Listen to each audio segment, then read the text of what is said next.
Emergency room में वहां के 5 बेहतरीन डॉक्टर्स एक जवान को बचाने में लगे हुए थे। उस जवान का पूरा शरीर सुइयों से भरा हुआ था और वो खून से सना हुआ था। कंप्यूटर पर तो वो जवान जिंदा दिखाई दे रहा था, लेकिन देखने में ऐसा लग रहा था जैसे उसकी आंखों से जान चली गई हो। उसका शरीर एकदम बेजान लग रहा था। उसी इमरजेंसी रूम के बाहर खून से लथपथ 2 और फौजी अपने फटे हुए यूनिफॉर्म में हैरान परेशान दिख रहे थे। शायद वो डॉक्टर्स के बाहर निकलने के इंतजार में थे। जैसे जैसे ऑपरेशन का वक्त बीत रहा था, उन जवानों की हालत बद से बदतर हो रही थी। 2 घंटे के लंबे इंतजार के बाद आखिरकार ऑपरेशन थिएटर का गेट खुला। दोनों फौजी और उनके कुछ साथी डॉक्टर्स की तरफ दौड़े। क्या वो ठीक है? सबने एक साथ कहा। 4 डॉक्टर्स वहां से सिर हिलाते हुए निकल गए, जबकि एक डॉक्टर वहीं रुककर उनके सवाल का जवाब देने लगे।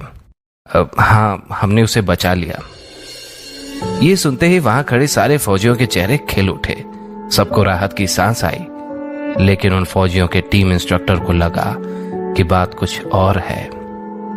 वो पूरी तरह से ठीक तो हो जाएगा ना? टीम इंस्ट्रक्टर ने पूछा।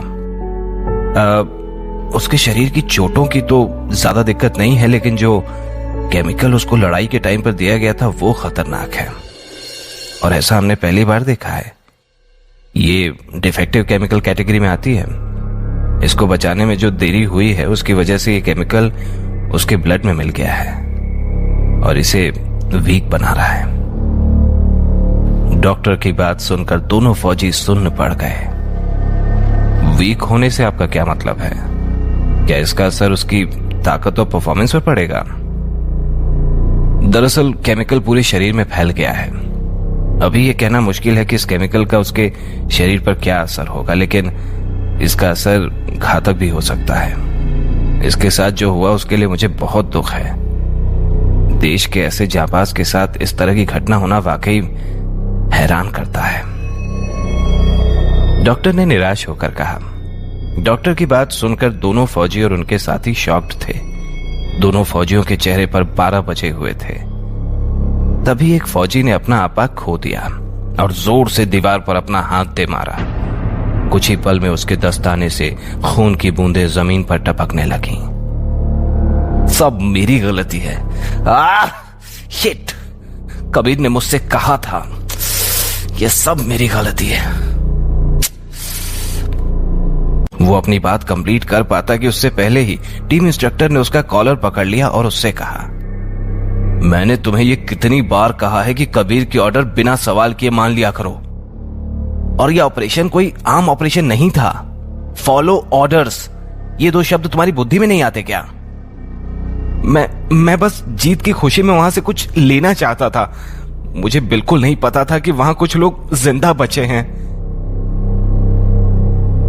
इसी बीच चेयर पर बैठे सीनियर ऑफिसर ने पूछा, आखिर वहां हुआ क्या था? बताओ मुझे। दूसरे फौजी ने दीवार का सहारा लेते हुए धीरे से कहा, कबीर ने हमें वापस लौटने को कहा, और जब विशाल वहां से कुछ लेने गया तो तभी एक साइंटिस्ट वहां उस केमिकल का इंजेक्शन लेकर विशाल पर अटैक करने लगा। कबीर विशाल को बचाने गए और वो केमिकल का इंजेक्शन उनको लग गया। ये सुनते ही सीनियर ऑफिसर ने विशाल की तरफ देखा और चिल्लाते हुए कहा, इस गिल्ट के साथ कैसे रह पाओगे तुम? मैं बस कबीर को ठीक देखना चाहता हूं। विशाल को सिर्फ कबीर की चिंता थी। इन सब बकवास का कोई फायदा नहीं। जाओ अंदर जाओ और देखो कि वो ठीक है कि नहीं, डॉक्टर ने दोनों को चुप कराते हुए कहा। जिसकी बात सुनकर दोनों फौजी हिम्मत करते हुए कबीर के कमरे के अंदर तक गए। क्या वो अभी भी मिलिट्री इंटेलिजेंस ब्यूरो ज्वाइन कर सकता है? टीम इंस्ट्रक्टर ने सीनियर ऑफिसर से पूछा। सीनियर ऑफिसर का जवाब झिझक भरा था। ये मिशन तो ठीक गया और हमने उनका रिसर्च बेस भी खत्म कर दिया, लेकिन डॉक्टर की माने तो कबीर अब फिजिकली उतना काबिल नहीं है। और तुम तो जानते ही हो कि मिलिट्री इंटेलिजेंस ब्यूरो में हम सिर्फ बेस्ट ऑफ बेस्ट को ही लेते हैं। वैसे इतना भी निराश होने की बात नहीं है, अभी उसकी ताकत की टेस्टिंग भी होगी। और तुमने तो 3 लोगों का नाम दिया था ना मिलिट्री इंटेलिजेंस ब्यूरो के लिए, उनमें से 2 मिशन पास कर चुके हैं, तो उनका मिलिट्री इंटेलिजेंस ब्यूरो में जाना तय है। टीम इंस्ट्रक्टर सीनियर ऑफिसर की बात से खास खुश नहीं था। उसी वक्त विशाल, जो कि कमरे के दरवाजे से चिपक कर इनकी सारी बातें सुन रहा था, वो रो पड़ा। दूसरा फौजी भी इस बात को समझ गया था। वो कबीर को कंबल उड़ाते हुए उसी के बगल में बैठ गया। उसके पास कहने को कुछ था ही नहीं, कहता भी क्या। आखिर उसने विशाल को इस बात पर पहले ही 2 थप्पड़ लगा दिए थे। अगले दिन कबीर फिर उस आदमी की बात सुनने के बाद भी कबीर के चेहरे पर हंसी ही थी। लेकिन एक फौजी की हंसी के कई मतलब होते हैं। सबके जाने के बाद विशाल से रुका नहीं गया और वो वहीं पर रोने लगा। कबीर उसके पास गया और उसके कंधे पर हाथ रखते हुए बोला, अपना ध्यान रखना सीखो, अब तुम मिलिट्री इंटेलिजेंस ब्यूरो में जाने वाले हो। और याद रखना, वहां तुम्हें ऑर्डर्स फॉलो करने पड़ेंगे, वहां तुम अपने मन की नहीं चला सकते। कबीर, मुझे माफ कर दो, सारी गलती मेरी है, सिर्फ मेरी है। विशाल ने रोते हुए कहा। कबीर विशाल को शांत कराते हुए सीढ़ियों की तरफ चलने लगा। विशाल की आंखों में दुख और निराशा दोनों ही थी। तभी जाते हुए कबीर को अपनी टोली का तीसरा फौजी दिखा और उसने उससे कहा, मेहनत करना और मेरी नाक मत कटाना। यह सुनकर ऋषभ ने जवाब दिया, मैं तुम्हारा मिलिट्री इंटेलिजेंस ब्यूरो में इंतजार करूंगा दोस्त। कुछ ही शब्दों में ऋषभ ने अपना भरोसा कबीर को जाहिर कर दिया। कबीर ने ऋषभ से अलविदा कहा और अपने कमरे की तरफ चला गया, जहां उसे अपने सामान भी पैक करने थे। कबीर के उसूल पक्के थे। वहां और रुककर वो अपने साथियों का दुख बढ़ाना नहीं चाहता था। आखिर में कबीर ने अपनी फौजियों की टोली वाली फोटो बैग में रखी और वहां से चला गया। टीम इंस्ट्रक्टर के ऑफिस में कबीर अब पहुंच चुका था। कबीर, मैं चाहता हूं कि तुम रुको। तुम लड़ नहीं सकते, लेकिन मेरे साथ एज अ टीम इंस्ट्रक्टर काम कर सकते हो। सर, मैं अब एक ब्रेक लेकर कुछ समय एंजॉय करना चाहता हूं। कबीर ने हंसते हंसते कहा, वैसे भी आप तो मुझे जानते ही हैं, मैं मिलिट्री में सिर्फ अपनी अच्छी छाप छोड़ना चाहता हूं। लेकिन तुम अब भी बहुत अच्छे फौजी हो, लेकिन बेस्ट नहीं रहा सर। कबीर की ये बात सुनकर टीम इंस्ट्रक्टर इसके बाद कुछ नहीं बोल पाया। उसने कबीर को उसका रेफरेंस लेटर दिया और कहा, मैं जानता हूं तुम वापस आओगे। मैंने तुम्हारे लिए अपने दोस्त के साथ पुलिस डिपार्टमेंट में पोजीशन पक्की करवा ली है और वो तुम्हारे घर के पास ही है, दिल्ली में। जिसे सुनकर कबीर ने टीम इंस्ट्रक्टर को थैंक यू बोलकर सलामी दी और अपने रास्ते चला गया। वो विशाल और अपने साथियों को और गिल्ट में नहीं देखना चाहता था। सभी ने मिलिट्री इंटेलिजेंस ब्यूरो में ज्वाइनिंग के लिए बहुत मेहनत की थी और वो भी कई सालों तक। वो नहीं चाहता था कि उसके साथी उसकी वजह से मिलिट्री इंटेलिजेंस ब्यूरो छोड़ दें। कबीर के पिता राजवीर शेखावत उसके बचपन से ही रोल मॉडल रहे हैं।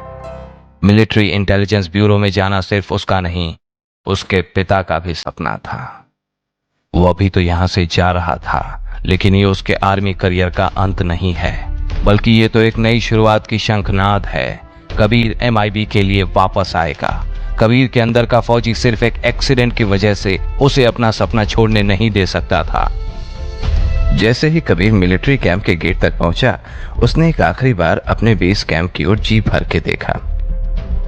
उसने इस जगह पर अपने लाइफ के सबसे बेहतरीन लम्हे बिताए थे। तभी अचानक कबीर की नजर सड़क के किनारे लगी हुई होर्डिंग पर गई, जिस पर एक फिल्म का पोस्टर लगा था। फिल्म के पोस्टर में मशहूर बॉलीवुड एक्ट्रेस जेनिफर एक बेहद खूबसूरत राजकुमारी के गेटअप में थी और ऐसा लग रहा था मानो वो कबीर को ही घूर रही हो। ये देखकर तुरंत कबीर की आंखों की पुतलियां फैल गईं, जिसे टीम इंस्ट्रक्टर ने तुरंत ही पढ़ लिया। ये तो फेमस एक्ट्रेस जेनिफर है ना? तुम जानते हो इसे? टीम इंस्ट्रक्टर ने पूछा। जानना शब्द कबीर और जेनिफर के रिश्ते के लिए एक अंडरस्टेटमेंट था। ये सवाल सुनकर कबीर के जहन में मानो यादों का जैसे एक तूफान सा आ गया और वो टीम इंस्ट्रक्टर के सवाल का जवाब दिए बगैर ही आगे बढ़ गया। क्या कबीर MIB में वापसी कर पाएगा? कैसी रहेगी उसकी MIB के बाद की जिंदगी, जानने के लिए सुनते रहिए ये शो सीक्रेट फौजी। कबीर नशे में धुत था। वो टेबल पर अपना सिर रखे ऐसे पड़ा था जैसे उसने दुनिया को अलविदा कह दिया हो। काफी देर तक उसे उठाने के जद्दोजहद के बाद भी जब बारटेंडर से कुछ ना हो सका तो वो कबीर का फोन ढूंढने लगा। लेकिन कबीर का वजन बारटेंडर से अकेले झेला नहीं जा रहा था। इसीलिए बारटेंडर ने पास के लोगों को बुलाकर उनसे हेल्प मांगी और फिर जैसे तैसे कबीर की जेब से उसका फोन निकाला। कबीर के फोन में इमरजेंसी नंबर वाइफ के नाम से सेव था। बारटेंडर ने उस नंबर पर फोन मिलाया।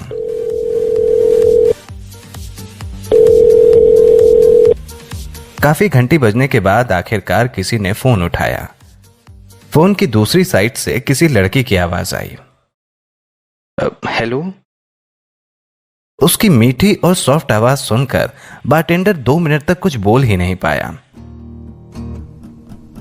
2 मिनट रुकने के बाद बारटेंडर ने कहा, क्या आप इस फोन के मालिक की वाइफ हैं? दूसरी तरफ से कोई जवाब नहीं आया। बारटेंडर ने फिर से पूछा, हेलो, आप इन सर की वाइफ हैं?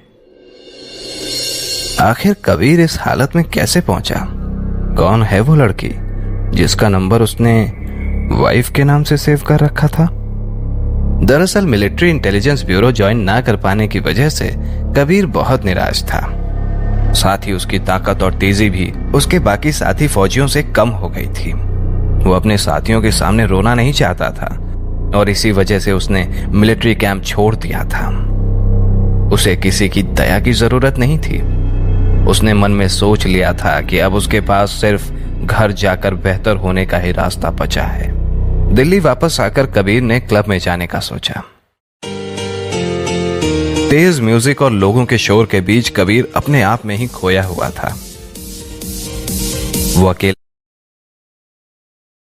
बैठा हुआ ग्लास पे ग्लास पिए जा रहा था।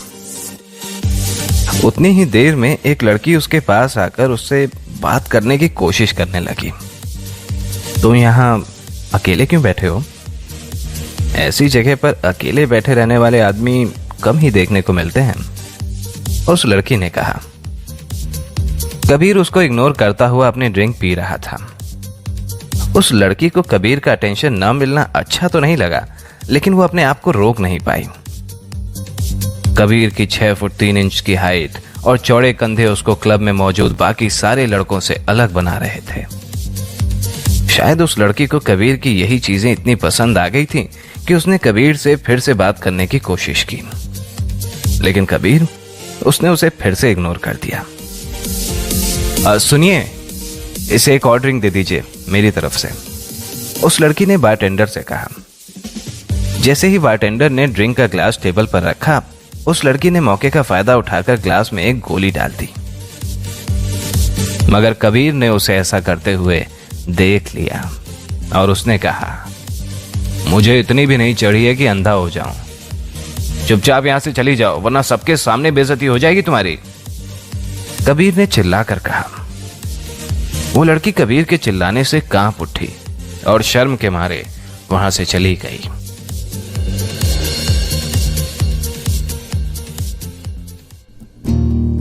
शहर में आज Kapoor and sons entertainment company की एक पार्टी चल रही थी, जिस पार्टी में कई खूबसूरत लड़कियां थीं, लेकिन सबकी नजर जेनिफर पर थी।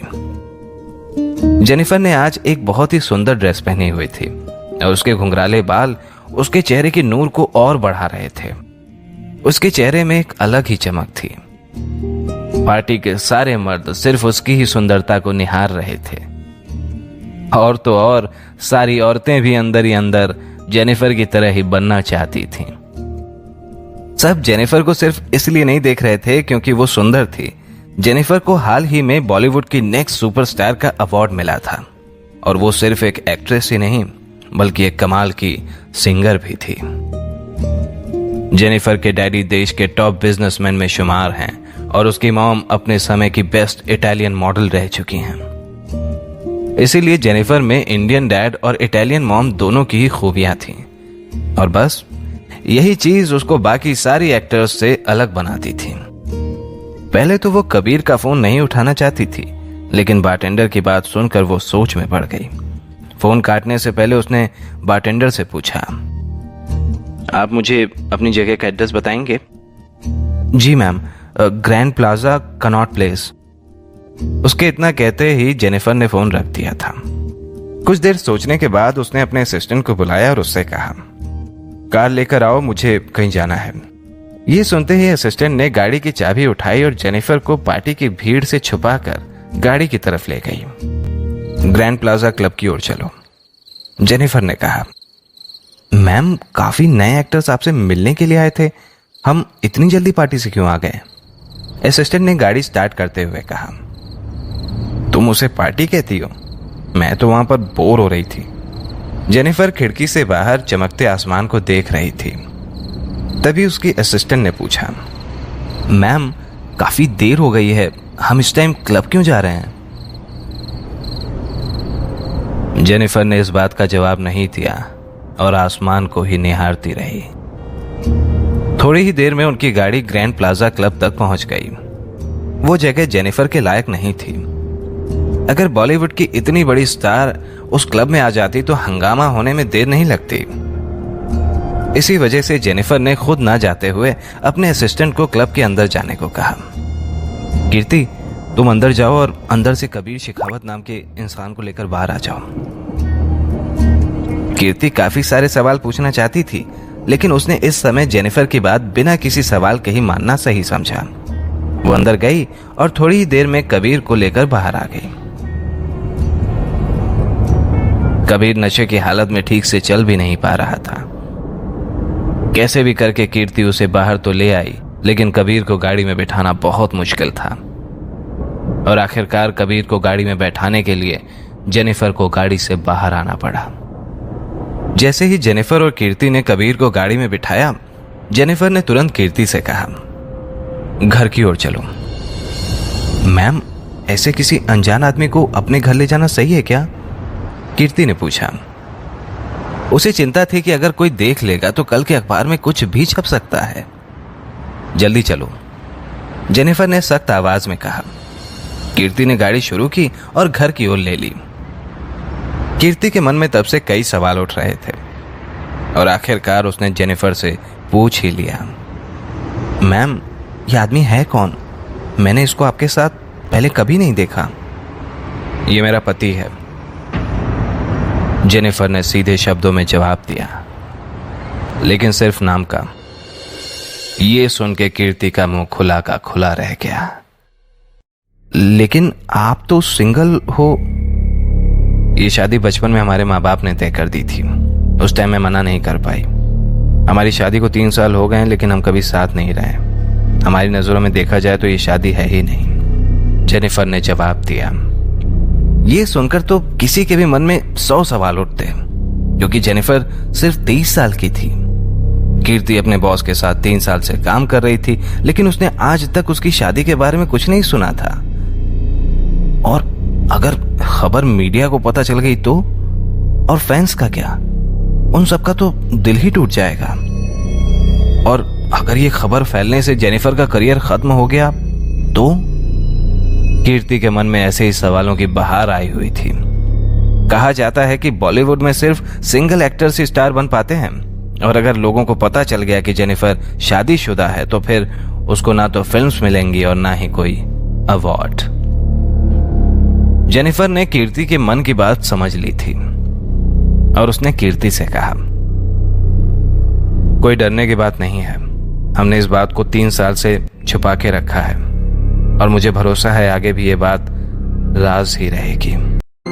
उसे कुछ समझ नहीं आ रहा था कि आखिर वो यहाँ इस जगह कैसे आ गया। उसने हैरान होकर अपने आसपास देखा और पिछली रात हुए इंसिडेंट को याद करने की कोशिश करने लगा। क्या उस लड़की ने क्लास में दवाई मिला दी थी? क्या उसी की वजह से कबीर बेहोश होकर इस जगह पर पहुंच गया? लाख सोचने के बाद भी उसे कुछ समझ नहीं आ रहा था। तभी उसे किसी के आने की आहट सुनाई दी। जैसे ही उसने दरवाजे की तरफ देखा, उसे जेनिफर आती दिखी। उसने गुलाबी रंग का गाउन पहना हुआ था और उसके बाल एक चोटी में कैद थे। जेनिफर ने पानी का ग्लास टेबल पर रखा और कबीर से पूछा, तुम पहले भी यहां आए थे, याद है? तो ये तुम्हारा घर है? कबीर को चैन की सांस आई। मुझे माफ करना, मैंने तुम्हें ऐसे परेशान किया। ये बोलकर कबीर खड़ा हुआ और वहां से जाने लगा। थोड़ा पानी तो पी लो, जेनिफर ने कबीर से कहा और दूसरे कमरे में चली गई। उस कमरे में एक बहुत बड़ा पियानो था। जेनिफर उस पियानो के सामने बैठकर एक अनसुनी धुन बजाने लगी। शायद वो धुन उसकी नए एल्बम की थी। कबीर पानी पीकर अब निकलने की तैयारी में था। तभी पियानो पर बैठी जेनिफर ने बिना कबीर को देखे कहा, अभी निकलोगे तो मीडिया वाले तुम्हें नीचे देख लेंगे। हमारी शादी की खबर अगले दिन के अखबार में मिलेगी। ये सुनते ही कबीर शांति से सोफे पर बैठ गया। उसी के साथ जेनिफर की असिस्टेंट कीर्ति भी उसी सोफे पर बैठ गई। मैं यहां पर सिगरेट जला सकता हूं? कबीर ने जेनिफर से पूछा। जेनिफर बिना कुछ जवाब दिए अपना पियानो बजाती रही। उसकी धुन बहुत ही नई और सॉफ्ट थी। कबीर ने सिगरेट पीना शुरू कर दिया। जेनिफर के म्यूजिक और सिगरेट के धुएं से कबीर का सिरदर्द अब जैसे गायब हो गया था। जेनिफर अपनी धुन को कंप्लीट करके उठी और कबीर से पूछा, तुम्हारी आर्मी से छुट्टी हो गई? एक तरीके से हाँ, कबीर ने जवाब दिया। अब मैं यहीं दिल्ली में ही काम करने वाला हूं, लेकिन तुम्हें बिल्कुल भी परेशान नहीं करूंगा। हम जैसे पहले अनजानों की तरह रहते थे वैसे ही रहेंगे। कबीर ने सिर हिलाते हुए आगे कहा, यह बोलने की जरूरत नहीं है, मुझे पता है कि तुम अपने वादे से पीछे नहीं हटोगे। तो तुम यहां दिल्ली में करोगे क्या? जेनिफर ने पूछा। मेरे आर्मी के सीनियर ऑफिसर ने यहां मेरे लिए बात करके रखी है। शुरुआत में छोटे मोटे पुलिस के काम करने पड़ेंगे, लेकिन मैं आर्मी में वापस जरूर जाऊंगा। कबीर की बात सुनकर जेनिफर ने सिर हिलाया और फिर अपनी अगली फिल्म की स्क्रिप्ट पढ़ने में लग गई। कबीर को पता था कि जेनिफर अंदर ही अंदर उसका चेहरा तक नहीं देखना चाहती थी। आखिर वो दोनों ही एक दूसरे से शादी करना नहीं चाहते थे। इस शादी की वजह से जेनिफर को अपने कई सपने छोड़ के दिल्ली आना पड़ा था कबीर की बीवी बनने के लिए। मैंने तुम्हारे पापा को काफी बार समझाना चाहा, लेकिन वो माने नहीं। आई एम वेरी सॉरी कि तुम्हें मुझसे शादी करनी पड़ी, लेकिन चिंता मत करो, मैं तुम्हारी लाइफ में कभी भी नहीं आऊंगा। अगर तुम आगे जाकर किसी और से भी शादी करना चाहो तब भी मुझे कोई दिक्कत नहीं होगी। मुझे पता है कि अगर हमारी शादी की खबर सबको पता चल गई तो तुम्हारा करियर खराब हो सकता है। मुझे कुछ समय दो, मैं तुम्हारे पापा से हमारे डिवोर्स की बात कर लूंगा। कबीर की बात सुनकर जेनिफर ने उसे कोई जवाब नहीं दिया। उसकी नजर सिर्फ उसकी स्क्रिप्ट पर थी। साइड में बैठी कीर्ति को समझ नहीं आ रहा था कि जेनिफर जैसी लड़की की शादी कबीर जैसे इंसान के साथ कैसे हो सकती है। उसने हमेशा जेनिफर को किसी अमीर या बड़े आदमी की बीवी बनते हुए सोचा था, ना कि किसी पुलिस वाले की बीवी। कीर्ति के दिमाग में कबीर को लेकर शक बैठा था। उसको कबीर जेनिफर के करियर के लिए खतरा लग रहा था। आखिर जेनिफर बॉलीवुड की टॉप स्टार थी और कबीर एक पुलिस वाला। ये सब सोचकर कीर्ति ने कबीर के सामने एक अग्रीमेंट की कॉपी रख दी। ये देखकर कबीर ने उससे पूछा, ये क्या है? कीर्ति ने जेनिफर की तरफ देखते हुए कहा, मैम ये आपके लॉयर ने भेजा है। ये देखते ही जेनिफर को अचानक से गुस्सा आ गया। सर मुझे पता है आप ऐसा कुछ नहीं करेंगे, लेकिन मैम के करियर को लेकर हम लोग कोई खतरा नहीं ले सकते। ये एग्रीमेंट आपको अपने और जेनिफर मैम के बीच के रिश्ते को किसी से भी बताने से रोकेगा। इसमें लिखा है कि आप कभी भी जेनिफर मैम की लाइफ और उनके करियर में इंटरफेयर नहीं कर सकते। कीर्ति ने कबीर से कहा तो अचानक से जेनिफर गुस्से में चिल्लाई, कीर्ति! मैम, मेरे पास कोई और रास्ता नहीं है। इस टाइम आप हमारी कंपनी की नंबर 1 स्टार हैं। अगर आपकी शादी की खबर मीडिया में जाती है तो आपका करियर ख़त्म हो सकता है। आपकी उम्र वापस नहीं आएगी मैम। इस टाइम आप कोई भी रिस्क नहीं ले सकती। कबीर को कीर्ति की बात सुन के हंसी आ गई और उसने कहा, हमारे बीच में तुम्हें बोलने की कोई ज़रूरत नहीं है। ये मैटर जेनिफर और मेरे बीच का है और मुझे भी उसके करियर की बहुत चिंता है।